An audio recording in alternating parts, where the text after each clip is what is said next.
صرف اللہ ہی ہے جس پہ امید رکھو تو اندھیرے میں بھی راستہ نکل آتا ہے۔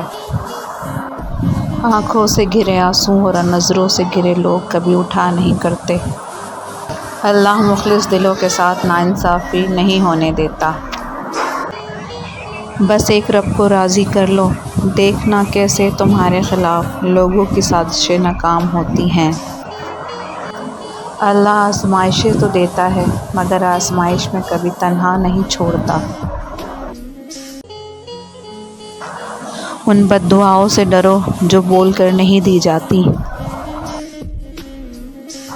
صبر رکھو اور دیکھو تمہارے ساتھ برا کرنے والوں سے اللہ کیسے بدلہ لیتا ہے۔ دھوکہ بہت وفادار ہوتا ہے، آپ جس مرضی کو دیں لوٹ کر آپ کے پاس ہی آتا ہے۔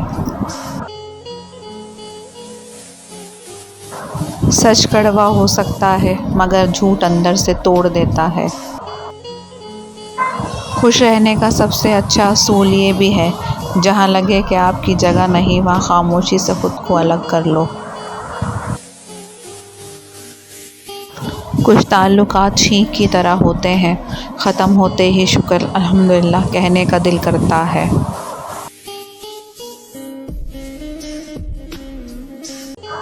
سچے رشتوں کی خوبصورتی ایک دوسرے کی غلطیوں کو برداشت کرنے میں ہے، کیونکہ بنا خامی کا انسان تلاش کرو گے تو اکیلے رہ جاؤ گے۔ جب وہ عطا کرنے پر آتا ہے تو مانگنے کا سلیقہ بھی سکھا دیتا ہے۔ توبہ کی امید پر ہو چکے ہیں بہت گناہ یا رب، مہلت تو مل رہی ہے توفیق بھی عطا کر۔ نہ جانے کیسے پرکھتا ہے مجھے میرا خدا، امتحان بھی سخت لیتا ہے اور ہارنے بھی نہیں دیتا۔ مخلصی پر جو تھپڑ پڑتے ہیں وہ آپ کو بدل کر رکھ دیتے ہیں۔ سچے لوگوں کو غصہ جلدی آتا ہے، منافق لوگ منہ پر مسکراہٹ اور دل میں غصہ رکھتے ہیں۔ تمہاری وجہ سے اگر کوئی بے سکون ہو جائے تو یاد رکھو تم ظالموں میں سے ہو۔ ضروری نہیں کچھ غلط کرنے سے دکھ ملے، حد سے زیادہ اچھے ہونے کی بھی قیمت چکانی پڑتی ہے۔ جب تم کسی انسان کی طبیعت کو پرکھنا چاہو تو اس سے مشورہ لو، یقیناً تم اس سے مشورے سے اس کا انصاف، ظلم، نیکی اور بدی سب جان جاؤ گے۔ وقت سب کو ملتا ہے زندگی بدلنے کے لیے، لیکن زندگی دوبارہ نہیں ملتی وقت بدلنے کے لیے۔ منزل پانا تو بہت دور کی بات ہے، غرور میں رہو گے تو راستے بھی نہیں دیکھ پاؤ گے۔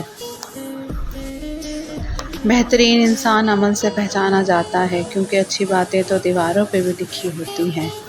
دوسروں کے اچھے ہونے کا انتظار مت کرو بلکہ انہیں اچھا بن کر سکھاؤ کہ اچھا انسان کیسا ہوتا ہے۔ کسی کو آنسو دینے سے پہلے یہ سوچ لینا کیا اس کے آنسو تمہیں سکون سے جینے دیں گے یا نہیں۔